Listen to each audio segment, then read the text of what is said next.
So we're starting today now a new series in Isaiah.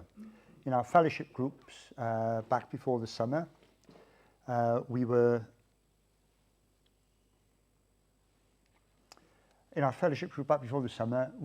looking at the first part of Isaiah, chapters 1 to 37, about the King. Jesus isn't named in there, but it's very clear it's about Jesus, the King, the sovereign King, the King who is absolutely and completely in control.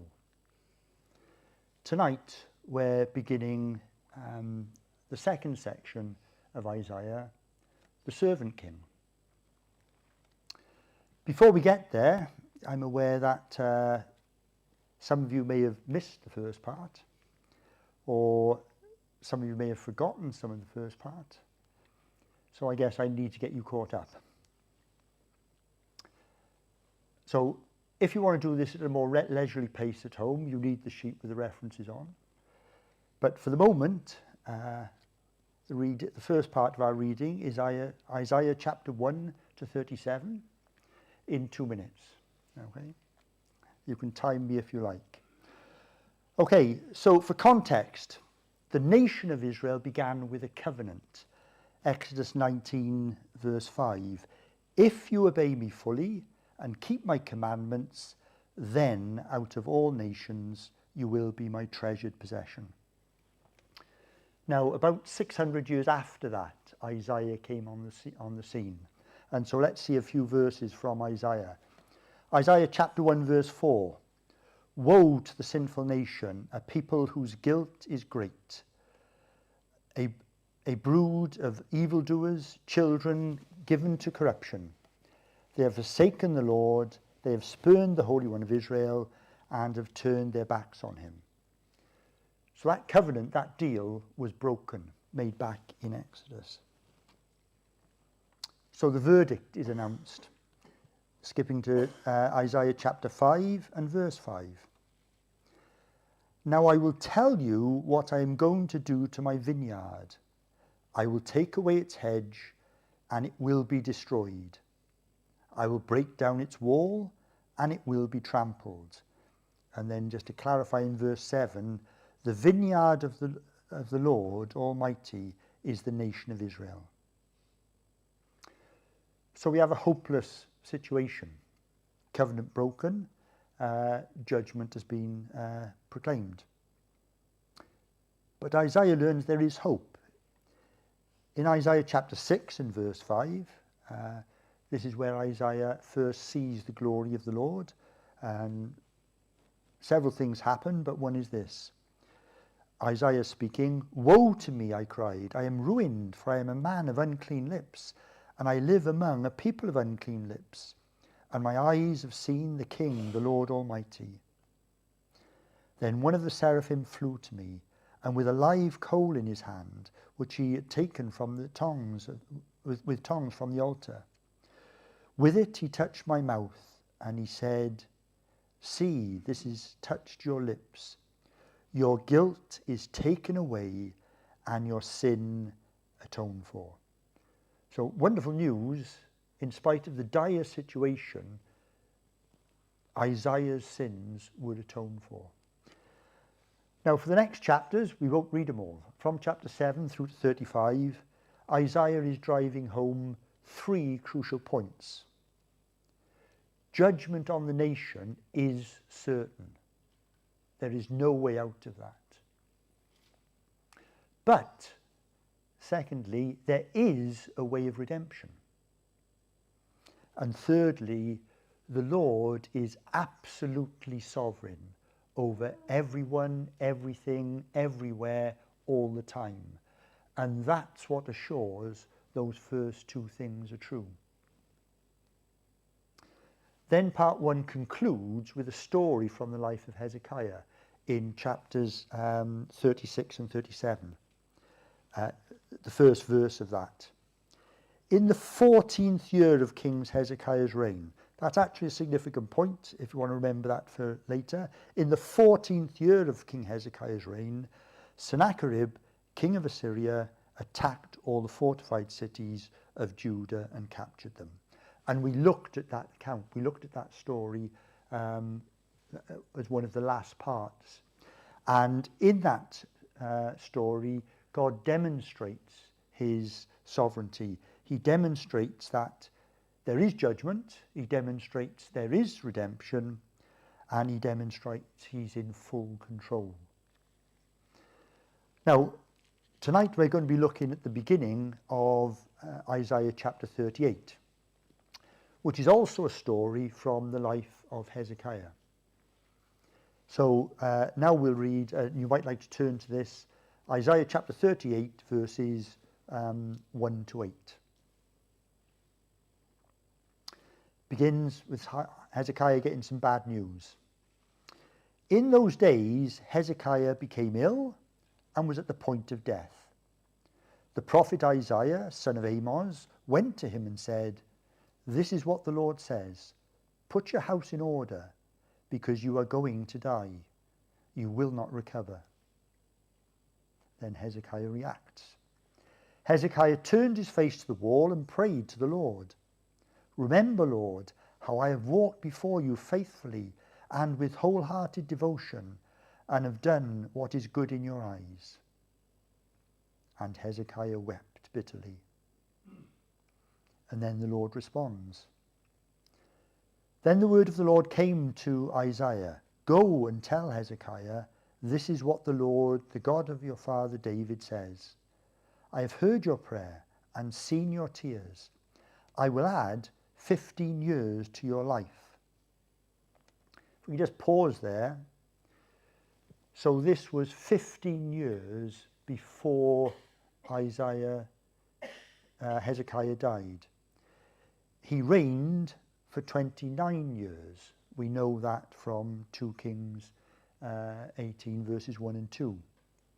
So doing the maths, taking 15 from 29, this is also Hezekiah's 14th year. This story took place in the same year that the previous story took place in. Then, in light of that, that's interesting, verse 6, "And I will deliver you and this city from the hand of the king of Assyria. I will defend this city." Oh, that's what happened in the story that comes in 36 and 37. So do you see the point? We've got one story about Hezekiah, a second story about Hezekiah. They're in the wrong time order. This story happened after this story. Why is that important? It tells us that Isaiah isn't simply writing history. He isn't just saying, oh, this happened, then that happened, then that happened. He is delivering a message. And so he puts stories into his message where they support the point he's making. It also shows us this is a join in the book, if you like. The one story ended the first section, demonstrating God's sovereignty. This story is now beginning the next section. Just finishing that reading, verse 7 and 8. "This is the Lord's sign to you, that the Lord will do what he has promised. I will make the shadow cast by the sun to go back 10 steps. It has gone down on the stairway of Ahaz." So the sunlight went back 10 steps. It had gone down.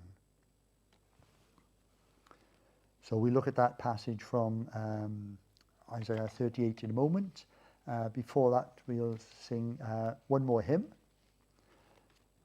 "Praise my soul, the King of heaven."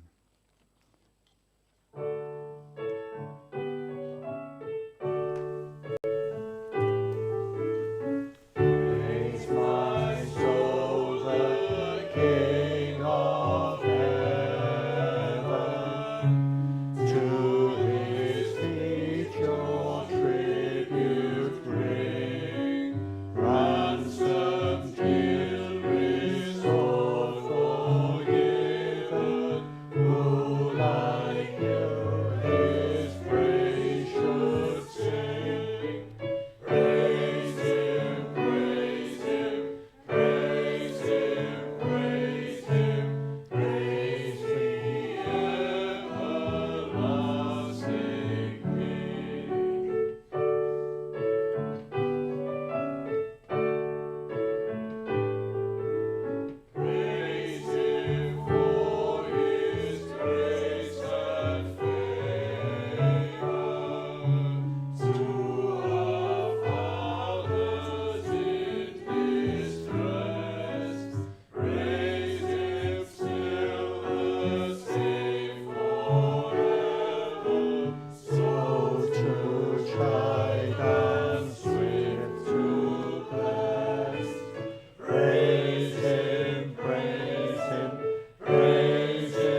Okay, so let's look together at that passage from Isaiah 38, verses 1 to 8.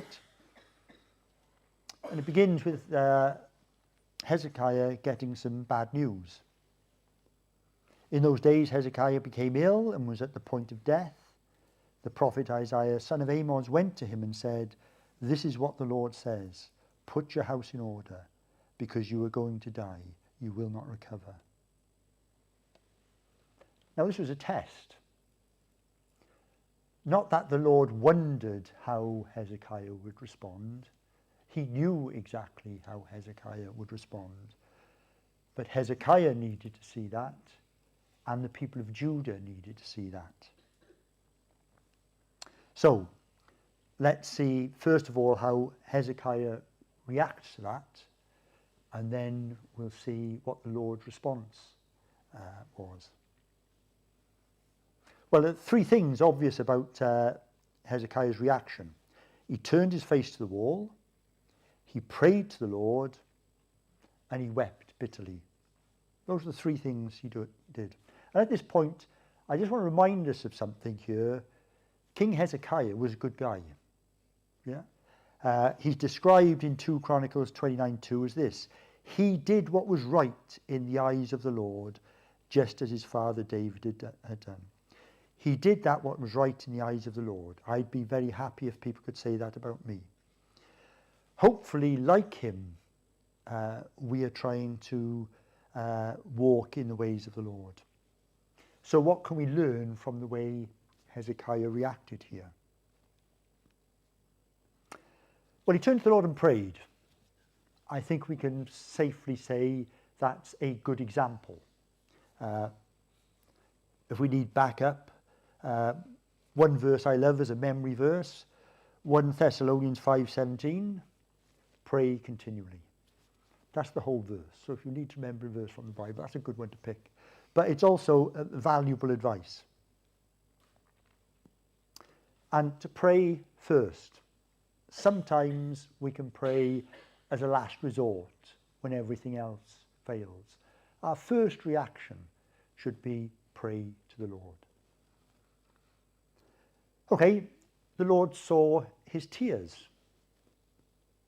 This is a good thing.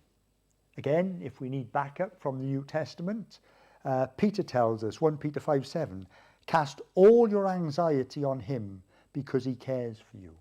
Yeah, that's not a suggestion. We can do that if we feel like it. It's an instruction. That is what we're supposed to do.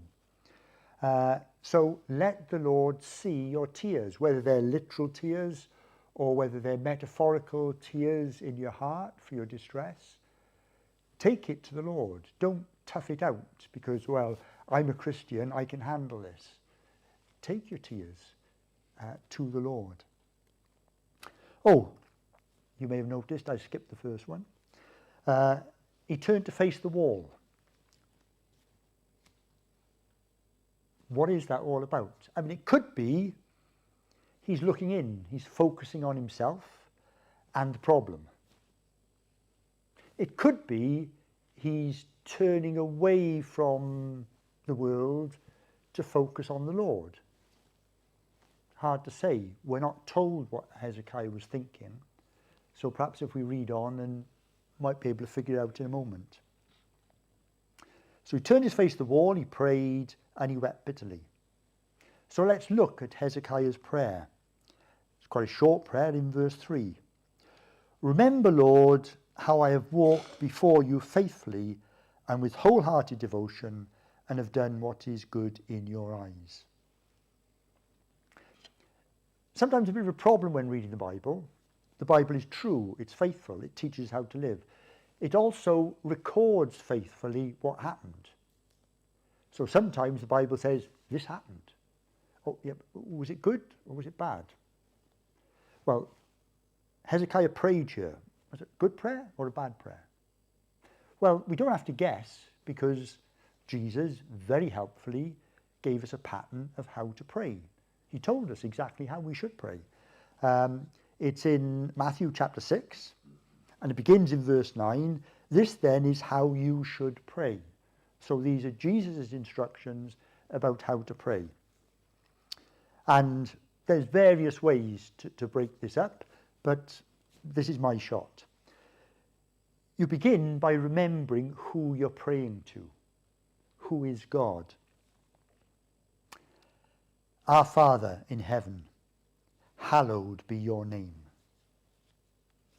Then we can bring him our requests. And in this prayer, there are two requests. What's the first request Jesus tells us to bring? Your kingdom come, your will be done on earth as it is in heaven.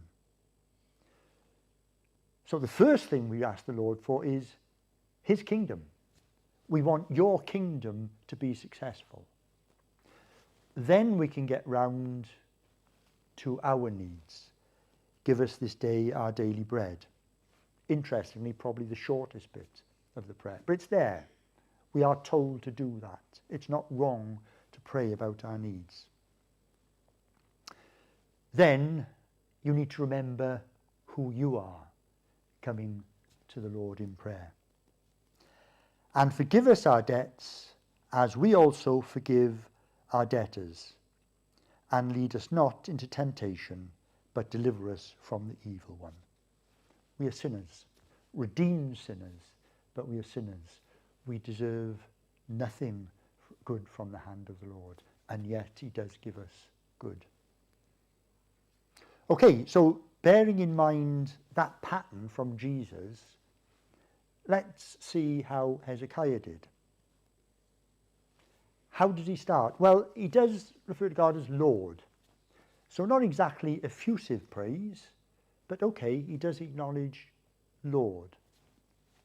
So he gets some credit there. Does he pray for the kingdom? No. Does he bring his needs to the Lord?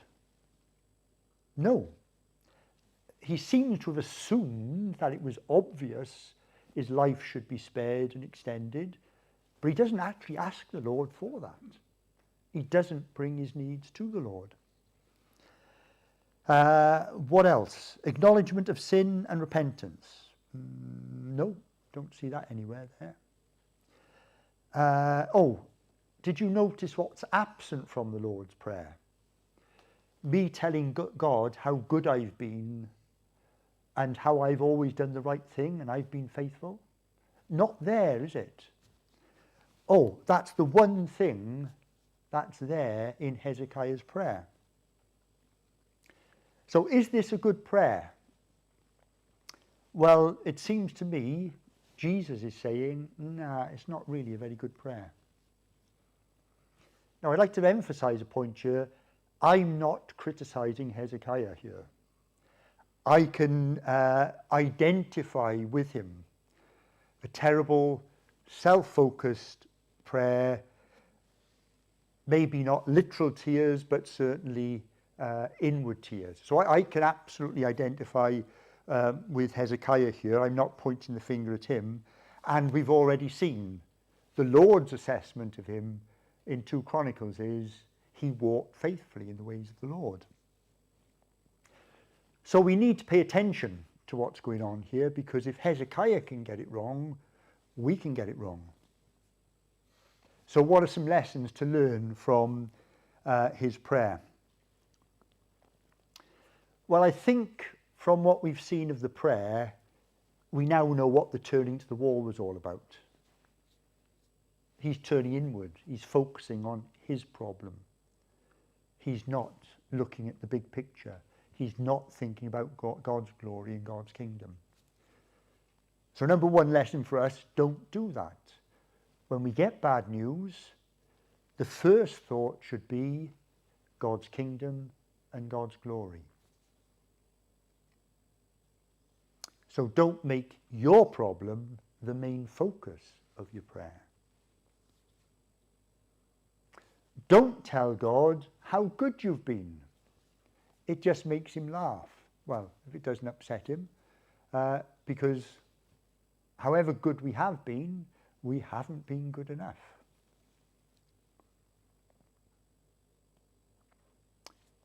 Do make God's kingdom and glory the main focus of your prayer, whatever your circumstances. Do repent of sin. Be careful here. I'm not trying to be a Job's comforter. Oh, you've had bad news. You must have done something wrong to cause it. That's not what we're saying here. But all of us have to acknowledge all the time, anything we have is by God's grace. Whatever bad news we might get, it's not as bad as we actually deserve in our own right. And certainly it pales into insignificance compared to the good news of the gospel. We are redeemed by the blood of the Lord Jesus Christ.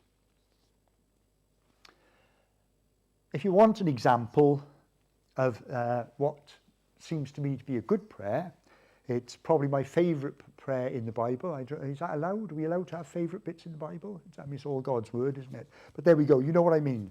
It's in Acts chapter 4. We won't read it now, but you might want to look at it when you get home. It's the end of chapter 4. Peter and John have been arrested, threatened, released. They go back to the disciples and they pray. Now, I'm a numbers man, so I counted the words. There's 139 words in that prayer. Okay? 139 words. The first 104 of those words are praising God and acknowledging who He is. They were facing a real problem. They could be thrown into prison and potentially killed. But this prayer of 139 words, the first 104 are praising God, acknowledging His goodness and His sovereignty. Then they get to the bit about the problem they're facing. And so they bring their request. This is what, well, I'll give you the number in a minute, but I'll read it out. Now, Lord, consider their threats. 5 words. Lord, you know what's going on. You sort it out however you see fit. Now, Lord, consider their threats. Those mathematicians among you will realise there are still 30 words left. What were they all about?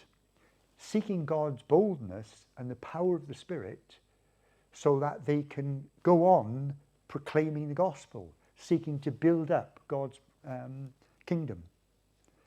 So if you like, in this prayer of 139 words, 5 words were about their problem. And it was a dire problem. It wasn't trivial. The rest of the prayer was about God's glory and God's kingdom. Now, I'm not saying we should always pray exactly like that, but I think we are given there a very good example of our mindset, which we should have when we come to God in prayer. But I'm not saying we don't bring our problems to the Lord. We do, we should, we must, we are instructed to. Okay, so from the way Hezekiah reacts to the bad news, we can learn a few positive and negative examples. But let's see the Lord's response to the prayer. And basically responds in 3 ways. Verse 4 and 5 is basically an answer. Then the word of the Lord came to Isaiah. Go and tell Hezekiah, this is what the Lord, the God of your father David, says. I have heard your prayer, seen your tears. I will add 15 years to your life. So he heard his prayer, saw his tears, granted what Hezekiah wanted, even though he hadn't come out and asked about it. And the same story is in 2 Kings and in Chronicles. That's an interesting point. When God speaks, we obviously should listen. If he repeats himself 3 times, we seriously do need to pay attention. In 2 Kings 20 verse 4, there's an extra little detail. It's the same story, but there's an extra little detail. Before Isaiah had left the middle court, he had to go back and give the answer. So the Lord immediately answered Hezekiah's prayer. Oh, then we get an extra answer. And I will deliver you and this city from the hand of the king of Assyria. I will defend this city. The Lord is saying, I'm going to defend my people and my city. I am going to be defending my kingdom. That doesn't seem to have been anywhere in Hezekiah's thinking, but the Lord answers and says, yes, he will do that. Then, finally, we get a sign. This is the Lord's sign to you that the Lord will do what he has promised. I will make the shadow cast by the sun go back the 10 steps it has gone down on the stairway of Ahaz.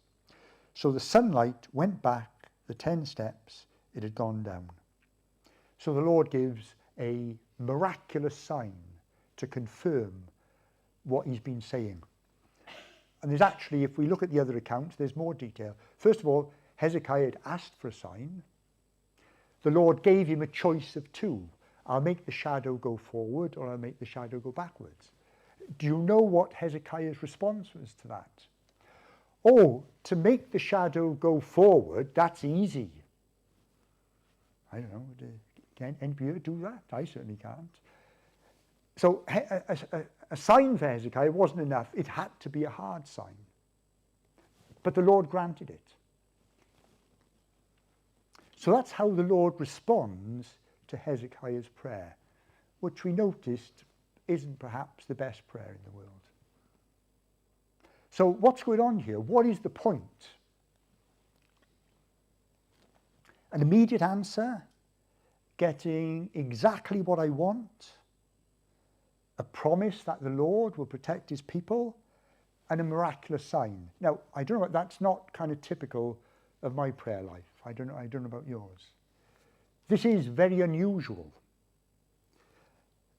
This is not Isaiah simply telling us about a good guy trying to follow the Lord, praying in distress, to give us some tips about praying. That is there, as we've seen. But this is something significant. Isaiah is making a point here. So what is it? Let's try and figure it out. See, what's the problem? The nation of Israel began with a covenant. If, then. If you serve me, then you will be my people. Okay, so far so good. But what about the present, Isaiah's time, hundreds of years later? What did they know? The covenant had been broken. Judgment had been proclaimed. And that had been done by a sovereign God that nobody and nothing could stand against. So what's going to happen? Their future consequences. We read it earlier from Isaiah chapter 5. Now I tell you what I am going to do to my vineyard. I will take away its hedge and it will be destroyed. I will break down its wall and it will be trampled. So it's a pretty dire situation for the people of Judah. There seems to be, well, there is no way out of this. The nation is going to be destroyed because we've broken the covenant, and that's going to be done by a God who is absolutely sovereign. How could there possibly be redemption? How could that possibly happen? Well, let's look at the situation again. Let's go back a little bit further. The story of Israel as a nation began in Exodus 19 with that covenant. But that isn't the start of the story. Let's go back to Exodus 22 and verse 23, and I'll start halfway through the verse. This is when the Israelites were in bondage in Egypt, in slavery. The Israelites groaned in their slavery and cried out, and their cry of help because of their slavery went up to God. They were in distress, and God saw their distress. Okay? Verse 24. God heard their groaning, and he remembered his covenant with Abraham. At this point, the covenant with Moses didn't exist. He remembered his covenant with Abraham, with Isaac, and with Jacob. And so, remembering that, what did God do? Verse 25. So God looked on the Israelites and was concerned about them. And we all know the story. He rescued them from slavery. But in Isaiah's time, what is their present situation? Well, it's still the same as it was before. The covenant's broken, judgment promised by a sovereign God, consequences of fall, and those consequences ultimately end up with exile. Hezekiah, interestingly, was the last king who could truly be regarded as independent of sovereign authority of other nations. Even there's a pretty gory story about his son Manasseh, who was his successor. The king of Assyria came and dragged him off by putting a hook in his nose. Very graphic picture of the nation being subjugated by foreign powers. Okay, so we started a bit further back, but we don't seem to have got to a different place. But let's go an extra step. God saw Hezekiah's tears. God saw the distress of Hezekiah and the nation, as he did right back at the beginning. And what did he do at the beginning? When he saw their distress, he remembered his covenant with Abraham. What does he do now when he sees their distress? He remembers his covenant with Abraham. You see, what was the problem? The Exodus 19 covenant made with Moses, if then. It can never ever work. A covenant like that can never earn our redemption, because we can never keep our end of the deal. We can never do the if bit for there to be a then bit. That covenant can never ever redeem us. So what is the solution? The solution is the covenant with Abraham, made long before the covenant made with Moses. You probably know where it is, you probably know what it is, but let's read it. It's in Genesis chapter 12, and I'll begin at verse 2. I will make you into a great nation, and I will bless you. I will make your name great, and you will be a blessing, and I will bless those who bless you. And whoever curses you, I will curse, and all peoples on earth will be blessed through you. I was trying to be subtle there, but I was emphasizing a bit. Do you get it? This covenant is not an if-then covenant, it's an I will covenant. It's a covenant that cannot fail because it depends completely and absolutely on what God does, and he can never fail. The nation was being judged because the covenant with Moses had been broken, and they were being justly judged. But there's redemption that depends on the covenant with Abraham, made long before that covenant with Moses. It didn't depend on whether the nation stood or fell.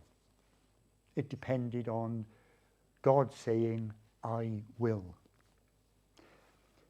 Those faithful to the Lord in Isaiah's day observed the covenant made with Moses. They were faithful followers of the Lord, and they observed the covenant. Why? So they could be redeemed? No.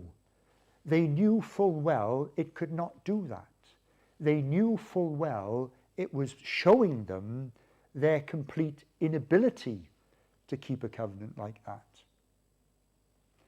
They were trusting that the Lord had something else, that the covenant with Moses was pointing them to something else. But what? What was the covenant pointing to?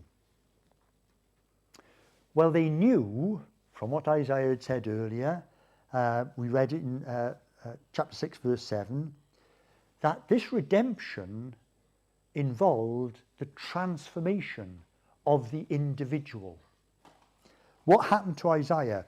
With it he touched my mouth and said, see, this has touched your lips, your guilt is taken away and your sin atoned for. Chapter 6 isn't simply about Isaiah being called to be a prophet. It is that. But it's Isaiah being given as an example of redemption. The Lord can atone for sin. But what? How?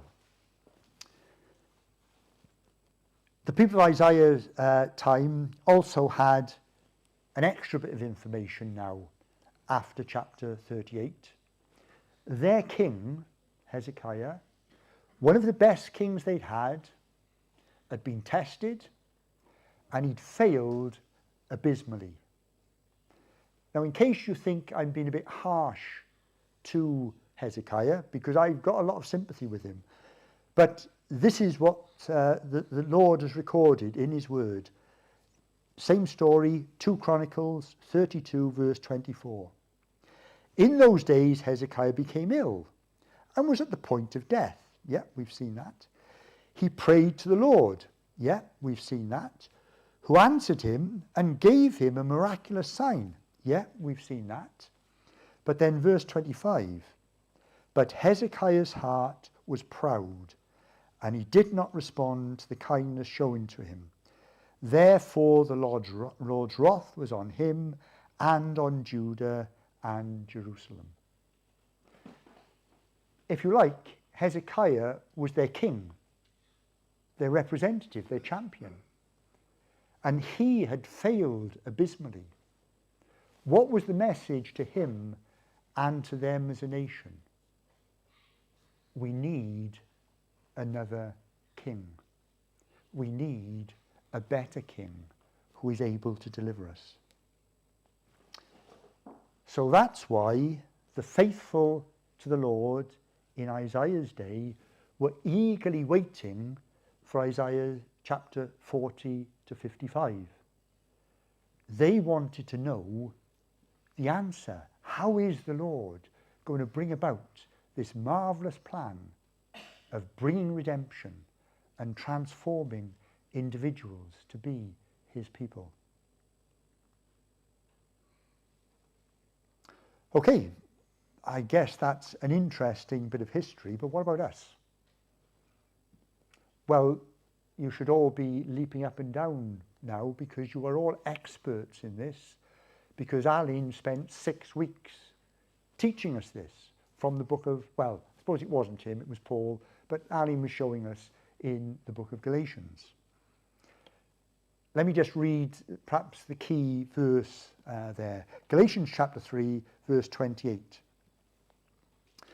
There is neither Jew nor Gentile, neither slave nor free, nor is there male and female. For you are all one in Christ Jesus. If you belong to Christ, then you are Abraham's seed and heirs according to the promise. See, Isaiah's message of judgment was for a nation. Isaiah's message of redemption was for all time and for people from every nation. God is redeeming for himself a people because of the covenant he made with Abraham, the covenant that will not be broken, because it depends only on God. It doesn't depend on us. That is the good news. Incidentally, we get from this, the Lord's Prayer isn't a set of arbitrary rules that Jesus set up. Okay, you know, these people are trying to pray, I better kind of give them some rules to, make it a little bit more difficult for them. What's going on there? What is the Father's focus? What is his plan? What is his determination? It is to fulfill that covenant with Abraham. It's to redeem from the world a people for himself. So what was Jesus' focus? Exactly the same.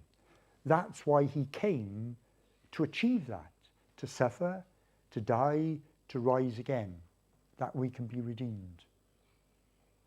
What does he want of us? He wants us to be like him. He wants our focus to be fulfilling the covenant that God made with Abraham way back in Genesis chapter 12.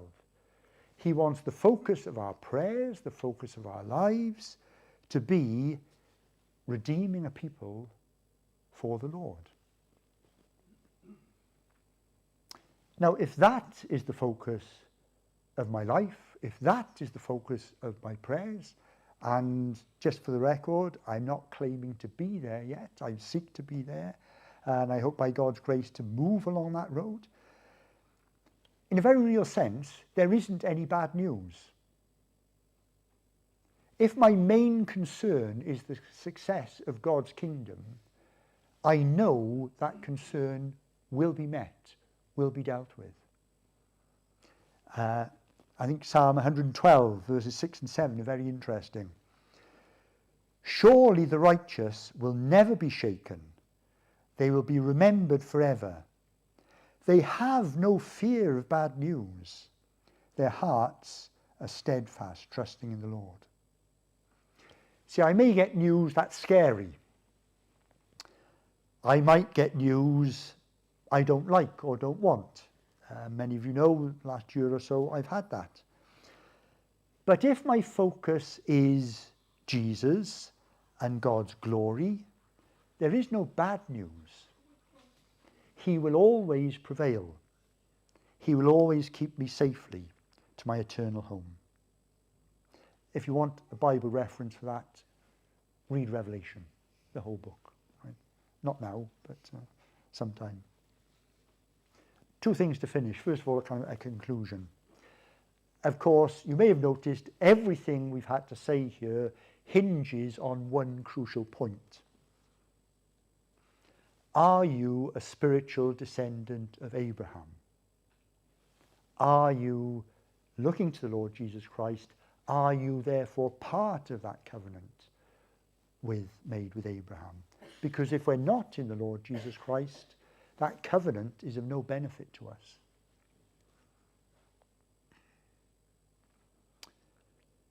Jesus is the only one who can bring us into that covenant. But be careful here. Don't misunderstand what the Lord is saying, what I'm saying here. This isn't come to Jesus and he will solve all your problems.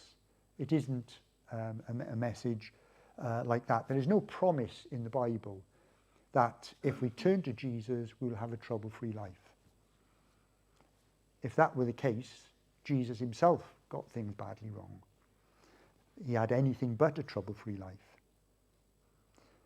What I am saying is, if we sign up to follow Jesus, we're signing up to work with him in fulfilling his program, fulfilling that covenant the Lord has made with Abraham.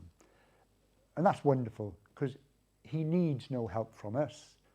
There's no real help we can give, but he wants our help. I think I've told some of you before, I was doing a job knocking some nails into the wood, and my little niece came up with a little plastic hammer to help me. Didn't actually make any difference to the nails going in the wood, but I was delighted. And if that happened again, I would want to help again. I wouldn't want to do it on my own. even though it would be quicker and easier. And I'm sure you can identify experiences like that. That's our Father with us.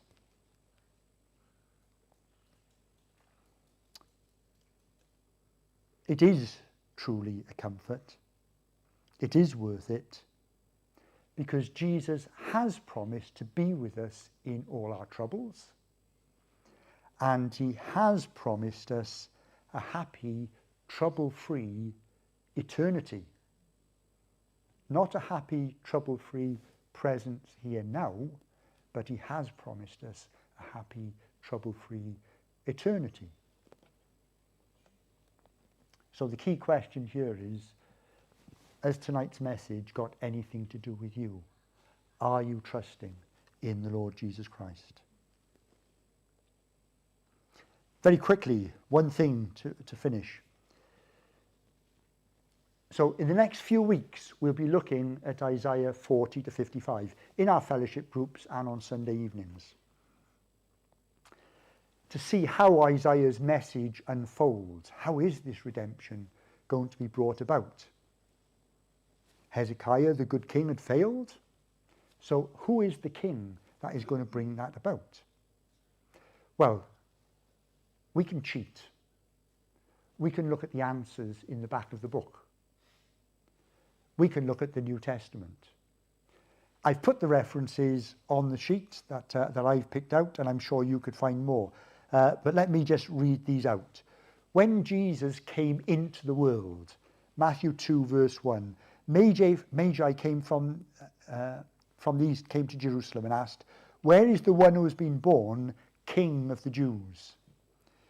When Jesus first stepped into the public eye, John 1:49, then Nathanael declared, "Rabbi, you are the Son of God, you are the King of Israel." When the disciples first realized that Jesus was the Messiah, Matthew 16 verse 19, Jesus said, "I will give you the keys of the kingdom of heaven." Who can give you the keys of the kingdom? Only the King. Whatever you bind on earth will be bound in heaven, and whatever you loose on earth will be loosed in heaven.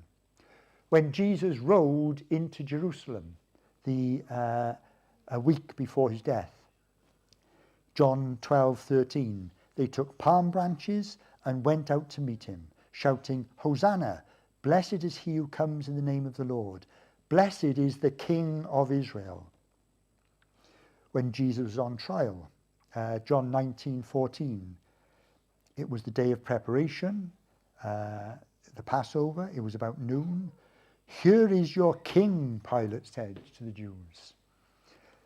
A little later, when Jesus was on the cross, and a sign declaring his kingship, John 19:21, the chief priests of the Jews protested to Pilate, "Do not write the King of the Jews, but that this man claimed to be the King of the Jews." Pilate answered, "What I have written, I have written." As Jesus was dying on the cross, a thief turned to him to ask for help. He said, "Jesus, remember me when you come into your kingdom." With his dying breath, he recognized the Lord as King. And what about Jesus now? Revelation 1:5, "And from Jesus Christ, who is the faithful witness, the firstborn from the dead, and the ruler of the kings of the earth, to him who loves us and has freed us from our sins by his blood." He is King of the kings. Revelation 15 verse 3, "Great and marvelous are your deeds, Lord God Almighty. Just and true are your ways, King of all nations." Not just King of the Jews now, King of all nations. Revelation 17:14, "They will wage war against the Lamb, but the Lamb will triumph over them, because he is Lord of lords and King of kings. And with him